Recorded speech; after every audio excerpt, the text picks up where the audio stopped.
We were indoctrinated in very subtle fashion, so that by the time that I was 15, I had become a Nazi without ever really being aware that I was one. That is, I didn't know how I had become one. I knew that I was one. I had become convinced that Hitler was the savior of Germany.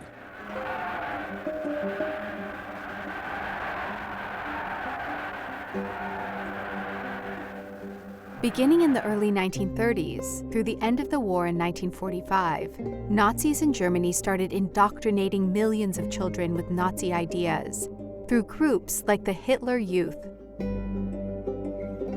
The Hitler Youth was the Nazi-organized youth movement that was designed to shape the beliefs, actions, and thinking of young Germans from ages 10 to 18.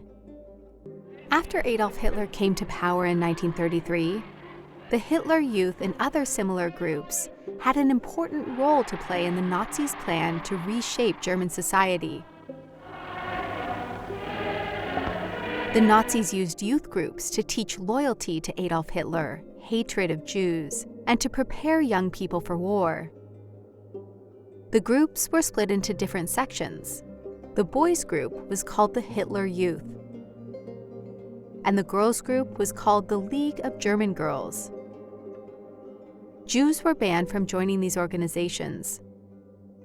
The Nazis used propaganda and social events to create a sense of community and belonging.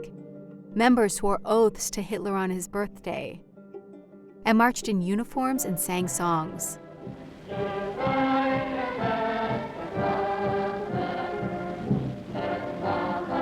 The Nazi Party viewed youth as the foundation of a new world and essential to the survival of German society. The Hitler Youth trained boys as future fighters and soldiers for the Nazi cause. They practiced military drills and learned to handle weapons. The League of German Girls prepared girls to be future wives and mothers.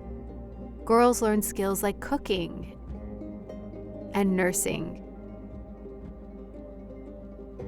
This regular exposure to Nazi ideology weakened the influence of parents, teachers, religious figures, and other voices of authority. Membership in the Hitler Youth increased from 30% of German youth ages 10 to 18 in 1933 to 65% in 1937, before it became mandatory in 1939. However, some youth refused to participate.